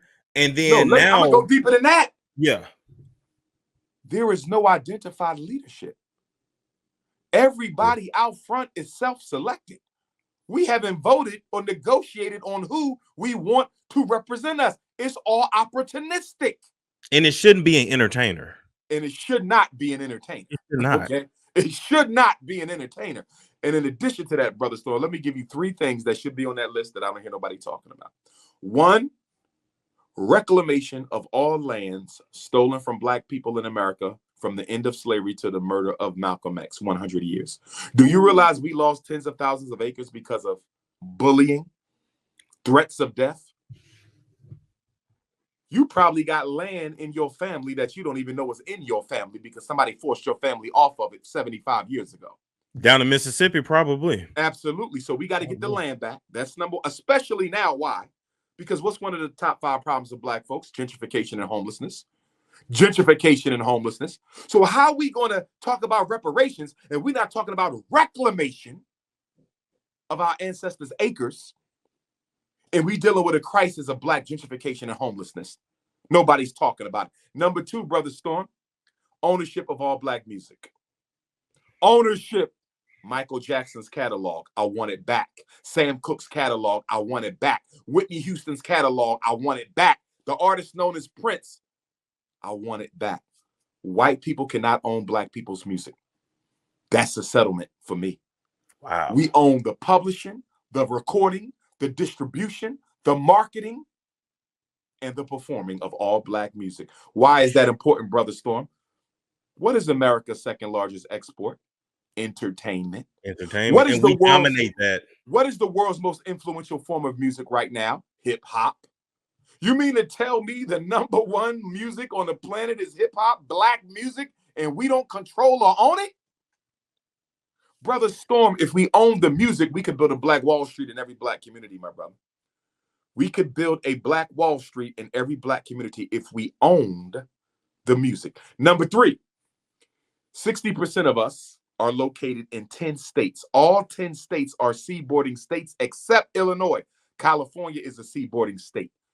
Maryland is a seaboarding state. Virginia is a seaboarding state. North Carolina, Florida, I believe Mississippi is on that list. The top 10 states, Brother Storm, they're all seaboarding. We should own the major port in all 10 states. We get paid on everything coming in. We get paid on everything going out. Let me go to the next one. America has about 10 natural resources that she sells to the world, brother. Gas, oil, gold, spring water. Guess what we get? 25%. 25% of all income from America's natural resources. This is all perpetual. It never runs out. And let me explain perpetual. Brother Storm. Perpetual means this. You know what it means, but let me explain the concept as I'm applying it to reparations. The benefit of slavery to America will never expire. Do you agree with that? This country will always benefit from our enslavement. You agree with that, correct? Absolutely. It's built on that. So guess what? If the benefit of Black slavery to America is perpetual, eternal, our restitution package and everything in it must equally be perpetual and eternal. In other words, Brother Storm, nothing should be on your list that can expire over time. Doesn't money run out? Sure does. You don't spend that shit. Doesn't money run out? Sure does. Brother Storm, the government gives you 100 trillion. And my own personal position is America can never pay you a dollar amount because they owe you the entire country and everything in it, if we want to be honest. So reducing our ancestors' pain to a dollar, in my opinion, is a form of deceit and betrayal. But let me get back on topic. Let me pull up my calculator real quick here, Brother Storm. We spend 2 trillion. So let's say America gives us 100 trillion, Brother Storm. Divided by 2 trillion, we spend a year. Do you know what that means? In 50 years, it ran out. 50 years is gone. It's gone. Now, let me ask you a question. And you can't ask for nothing else. Absolutely. Do you know in 50 years, Brother Storm, you will probably have some grandchildren. Are you with me? Children and grandchildren. Do you know what that means? That means the restitution package we get. All the money will be gone when your great-grandchildren are born. Why in the hell would I agree to a restitution package that has an expiration date? That's a setup for a setback. We're not thinking deep enough, my brother. We are not thinking deep enough. And the last point I want to give you is this. What about all the hell we've been catching from 1865 to 2022? Are you telling me they get off for these last 157 years of neo-slavery? This restitution package will include all of slavery and all of the problems and circumstances and situations that slavery gave rise to. Hurricane Katrina, all the police murders, the miseducation, the mass incarceration, the gentrification. Brother Storm, this ain't about 243 years. This is about 400 plus years. I don't think we're thinking deep enough. I don't think we're conceptualizing this well enough. We need to organize a team. We need to elect the leaders, and we need to get our research on. And we must coordinate, even if we don't collaborate. We must coordinate, even if we don't collaborate with other reparation struggles across the country, or else we will all be found to be in contradiction of each other's claims and statistics, and the white man will write us all off. Organize or die. Organize or die. Organize or die. Lastly, before we go, I promise I just really did want to ask you this. You're good. Your thoughts on the LGBTQIA2+ community. Okay. I remembered all the letters. Okay. I got you. First of all, I love all black people. That's number one. Gay, straight, bi, whatever you is, you still brother, you still sister. With that being said, as an activist and a freedom fighter, as a Pan-African nationalist, I reserve the right to disagree with anyone or anything that poses a risk to the safety and security of our people. 2 men cannot reproduce. 2 women cannot reproduce. Families are made between heterosexuals, not bisexuals. In our tradition, what white people want to do is their business. We cannot allow cultural imperialism to dictate the way we create community. Let me say that one more time. We cannot allow cultural imperialism to dictate the way that we build community.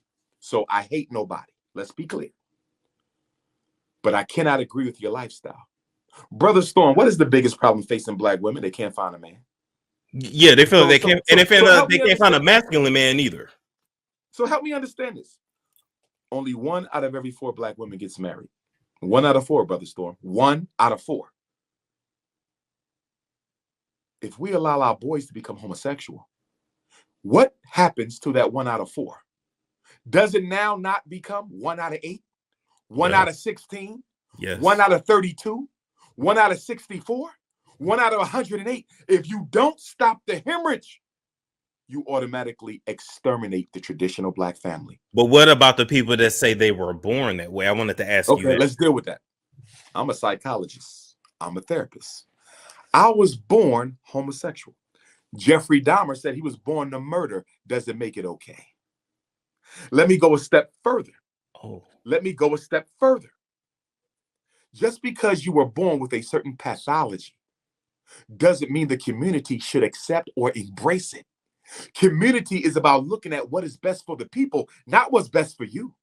Brother Storm, because we don't function as a community, we're the only people whose individual desire is more important than the best interest of the community. Have you ever seen a European Jew say, I know what I'm doing doesn't benefit the community? I know that. I understand, but I don't give a damn, and I'm going to do it anyway.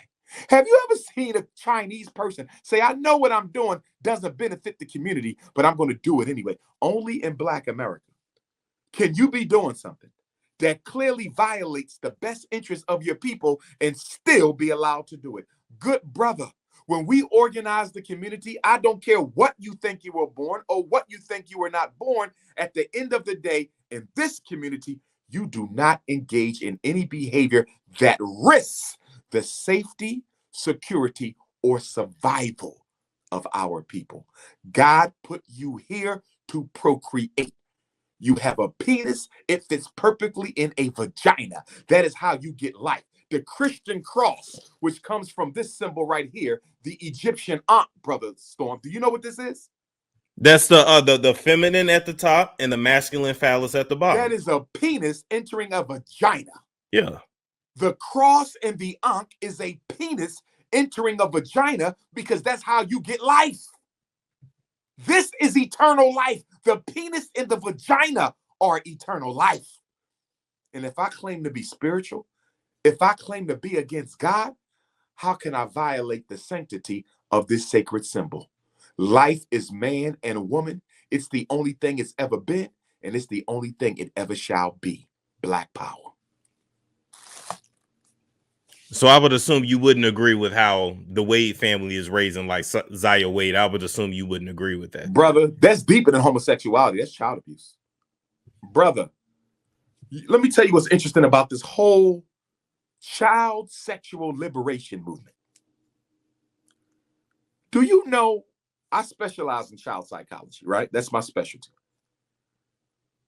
We were taught in graduate school and undergrad that children don't know who they are. And most people won't really come to a firm identity until they're almost 30 years old.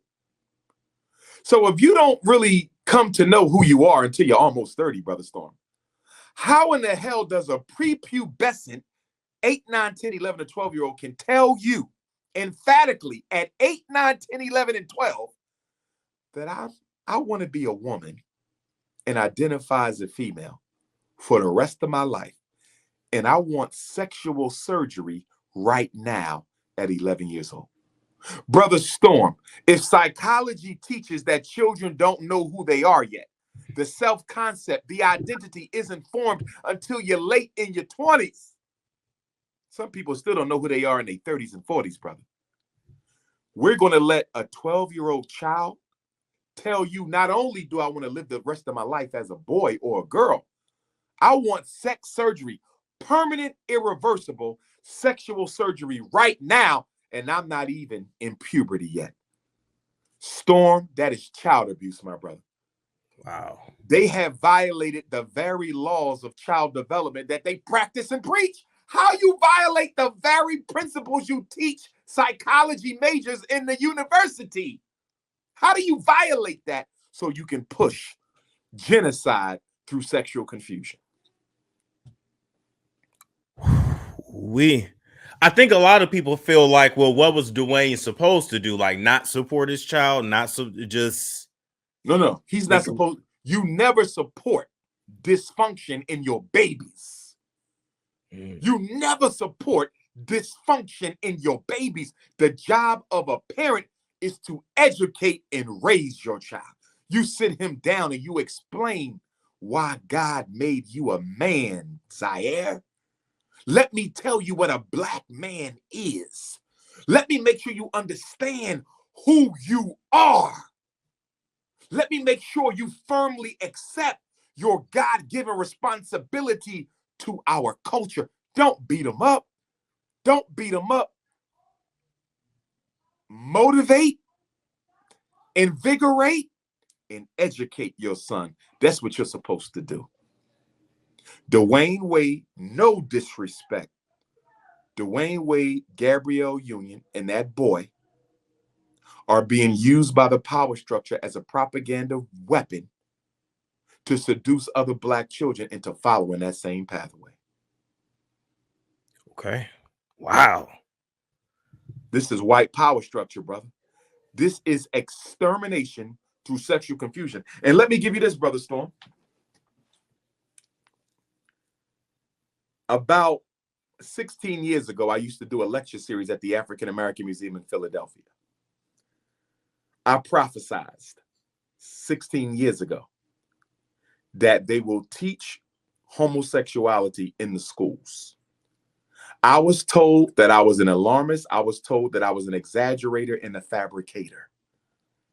Here we are, brother, 16 years later. Exactly what I said in that museum has come to pass.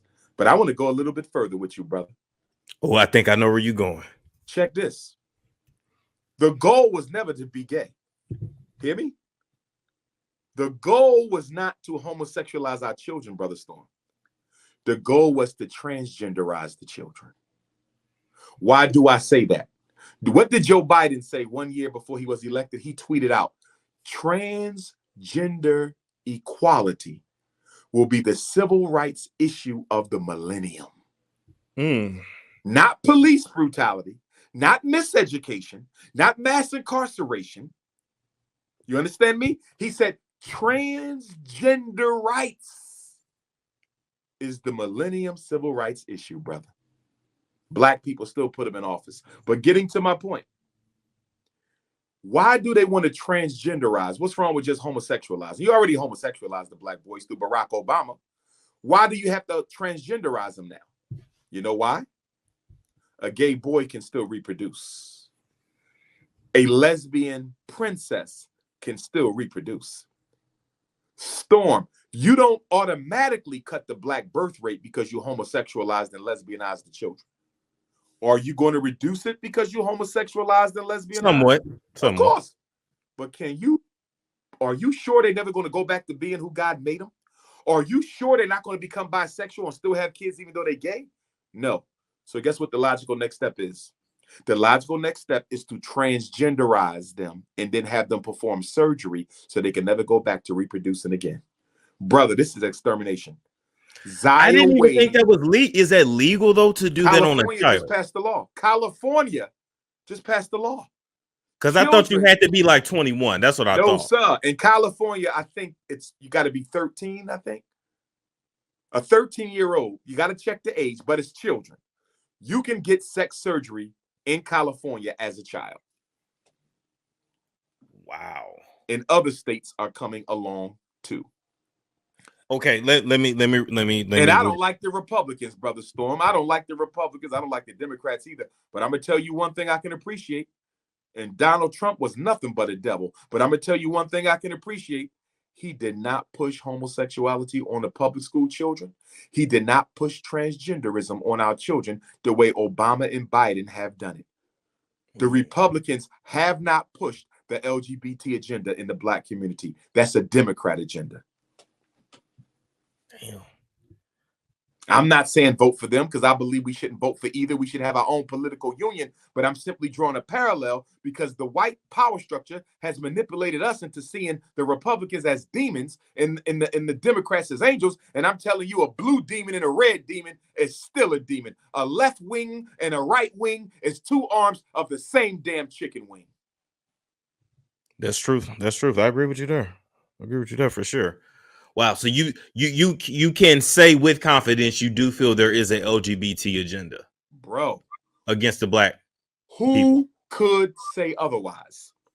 If you said otherwise, I would have to question your sanity, brother. It has taken over TV, music, radio. It's in our children's books. And here's the most sickening thing about it. Notice, I haven't even touched disagreement with the lifestyle because that's irrelevant whether I disagree with the lifestyle. What's relevant, Brother Storm, if children don't develop the urge to reproduce until puberty, you're not sexually attracted to a girl until puberty. You might be socially attracted to a girl before puberty, but you're not sexually attracted to a girl until puberty. So if that's the case, and puberty begins on average between 11 and 13, why are we teaching 5 and 6-year-olds about transgenderism? Why are we teaching 6 and 7-year-olds about homosexuality? There's no Why are need we to. teaching 7 and 8-year-old lesbians? Yeah. Storm, they're not even at the age where they're interested in sex at all. Yeah, They're we not shouldn't be interested in sexualizing romance them, at all. period. Yeah. Period, brother. You know Yeah. why they're doing it at that age? Because they have to condition their mind. They have to turn them into a social robot in kindergarten. They have to turn them into a political slave in 1st grade. So when they're old enough to reproduce and have kids, their mind has already been made up for them by public school media and U.S. government. Wow. And I'm trying to get the black LGBTQs to understand one thing, Brother Storm. I'm not here to change you, brother. You are who you are. I'm not here to change you, sister. You are who you are. But can we agree to one thing? Can we at least agree that the children are off limits in this campaign? Can we at least agree that 1st and 2nd graders should not be getting transgender and homosexual studies? They don't even teach black history, but you're going to teach gay history? I'll give you a Marcus Garvey quote, Brother Storm. Marcus Garvey said, if the black man and woman are not careful, you will drink in all the poison of Western civilization and you will die from the effects of it. Like become extinct. Oh, yes. He said you will die by imitating your oppressor. This is extermination through cultural imitation, Brother Storm. Extermination through cultural imitation. That's what this is. Ooh-wee. Sir, let me tell you something. It ain't many people that can speak as freely as you. I'm gonna say that. I'm gonna say that because a lot of people with platforms, they can't say that, even if they agree with you. They can't say that. Even if they agree. But even if they agree. But my thing is, it's like with Kyrie. Kyrie didn't preach hate against Jews. He just disagreed with their narrative. He just shared a link. Yes. That disagrees with their narrative. The link. Why not get on Amazon? Amazon approved the movie. Exactly. But here's the point. I don't teach hate or harm to LGBTQ. But there's 2 groups in this society who have amassed so much control of the media and influence and political cachet that you cannot publicly disagree with their narrative. That's the European and the LGBTQ community. If you publicly disagree with the narrative of the LGBTQ, you are automatically branded a homophobic hater of queer people. If you disagree with the narrative of who they are and where they come from, Europeans, you're automatically branded an anti. Look at the power, Storm, that if you disagree with me, I can have your life destroyed, Kanye West, Nick Cannon, Whoopi Goldberg, Kyrie Irving. Now, and let me just tell you this. You're not lying because it's literally in the YouTube community guidelines. They named the groups. Yes. But guess what? After 500 years, the N-word is still not illegal, my brother. Yeah, yeah. Even if you get caught up in a scandal like that, oh yeah, I'm sorry. Okay, yeah, whatever. Your life goes on. But absolutely certain I was working with a production company. That was literally in my contract. You cannot speak out against A, B, C. Like it was laid out. Yeah. Like, wow. But I can say nigga. I can say nigga 35 times in a row. Oh, and nobody gonna say nothing to you. Nobody gonna say nothing to you. And we so sick as a people, Brother Storm. Because let's be honest, some of this is our fault too. One thing at the enemy fall back at you.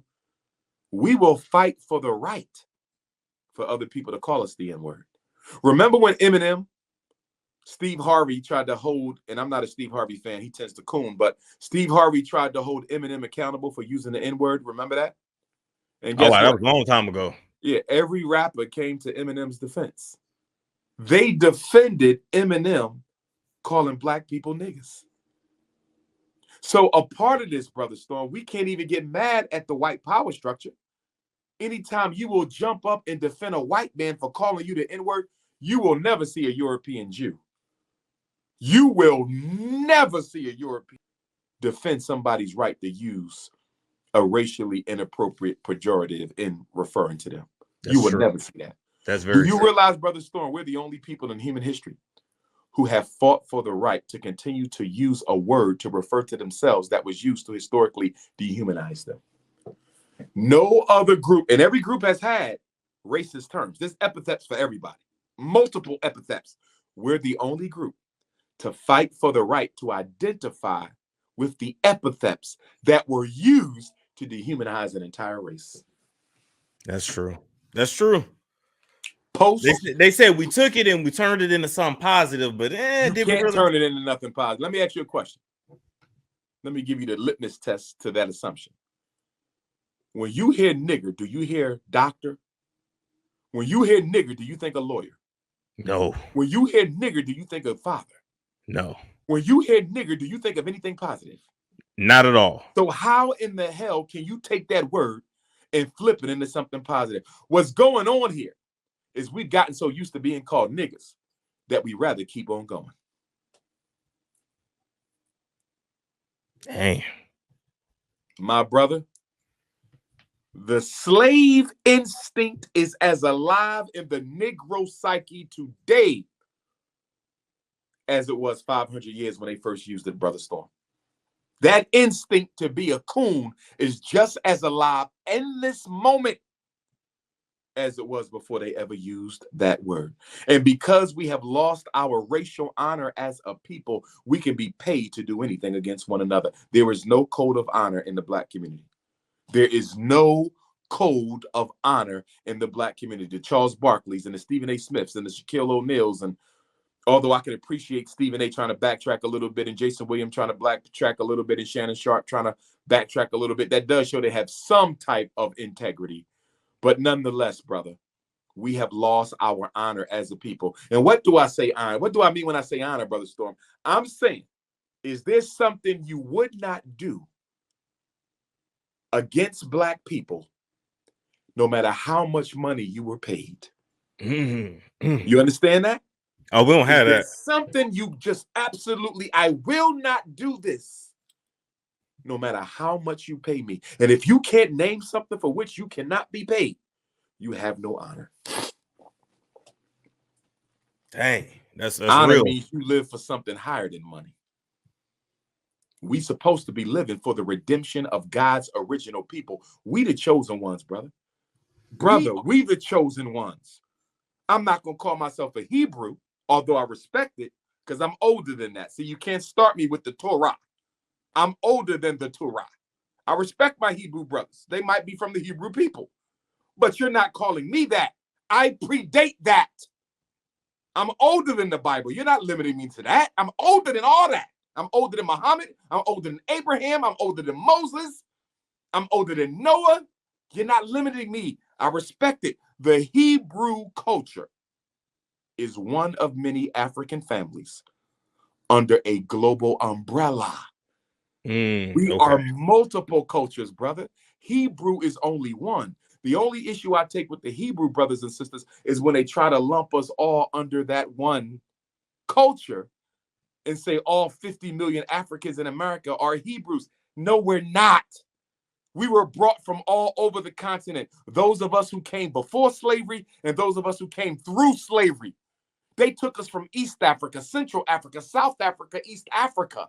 Some of us belong to traditional Christian kingdoms, traditional Islamic kingdoms. And before there was a Jesus or Moses or Muhammad, we all were part of traditional African indigenous spiritual societies. So don't try to, you can't put no Hebrew on me and say, this is my origin. Sorry, bro. I'm older than Abraham. And if I'm older than Abraham, I'm older than the Hebrew people. And see, I don't know a lot about that movement, but I just feel like when I look at myself, I feel like I look African. So for sure, that's just brother, what I'm. We got DNA analysis now. Okay, they might not get the country right, but they could damn sure get the continent right. Okay, exactly. I tell people all the time who tell me they're not African, go to Africa with me, and I feel like I look just like them. I'll show you 25 people look just like you. Yes, look just like you. I had a sister from Cameroon. I had a sister from Cameroon tell me I look like her uncles and cousins. And you very well may be Cameroonian, because remember now, ethnic identity is a specialty for many ancient people. So, for example, if you are white people know if you're Irish. They can tell an Irish from an Italian. They can tell a Jew from a Celt. You understand? Asians, we look at Asians and we say we can't tell the difference. Chinese, Japanese, Vietnamese, Cambodian, I don't know. They can. In Africa, same thing. We know West Africa, East Africa, South Africa. You right? You from Senegal, ain't you, brother? I can tell. You from Nigeria. They know. So when she told you was from Cameroon, I'm willing to bet you that you have some ancestors from Cameroon. I bet.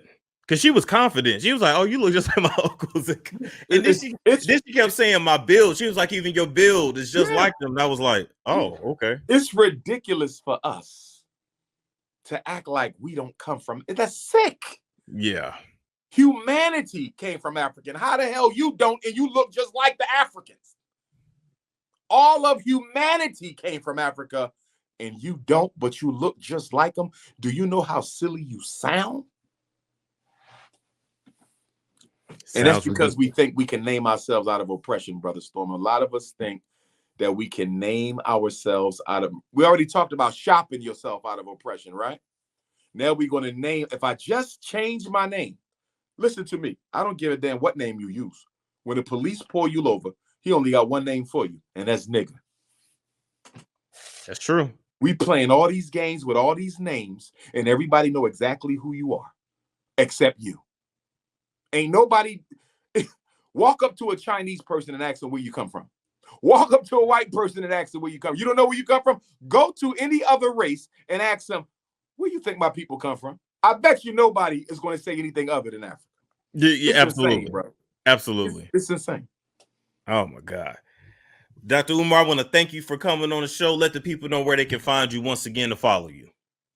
Yes, indeed. On Instagram and Twitter at Dr. Umar Johnson. I repeat, on Instagram and Twitter at Dr. Umar Johnson. Facebook, you can follow me at Dr. Umar Ifatunde. On Clubhouse, you can follow me at Prince Ifatunde. And on TikTok, you can follow me at Prince of Pan-Africanism with a K. And I think that's also Prince Ifatunde as well. I have a lot of fake pages out there, a lot of fake pages. So if you want to text message me for the right page, 215-989-9858. You can also go to my website and click the link to the right page as well, drumarjohnson.com.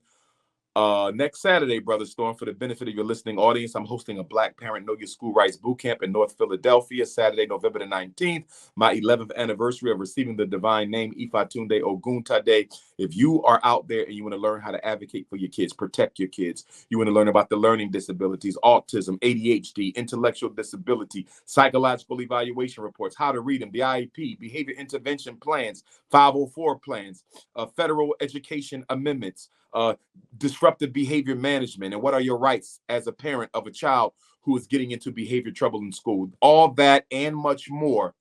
Go to drumarjohnson.com and register. The boot camp will be from 8 to 8. You don't have to stay 12 hours if you don't want. You can leave after 2, leave after 4, leave after 6 hours. Stay as long as you want, but I will be there all 12 hours for parents who want to learn all they can learn about how to advocate for their children. And I'm just hoping to see all of you at the grand opening of the FDMG Academy. And lastly, Brother Storm, we will be in Nat Turner land this Friday. Nice. To honor Nat Turner, 191st memorial of his hanging. He was murdered between 10 and 2 on November the 11th, 1831. And so every August the 21st, we're there to celebrate the birth of the Nat Turner Revolution. And every November the 11th, we're there to honor the sunset of the Nat Turner Revolution. So if you've never taken a Nat Turner trail, you need to take it. It's one of the most spiritual places you can visit. And again, the website is natturnerlibrary.com, and we will be down there this Friday. And then after we celebrate Nat Turner, we're all going to go to the movies in Richmond, Virginia, and watch Wakanda Forever. All right. Thank you so much for joining me. It has been an honor, and you enjoy your week. You do the same, my brother. No snow bunnies, Brother Storm. No bunnies. Yes, sir. I hear you. All right, Take it easy. It's a storm show. Ay, it's a storm show.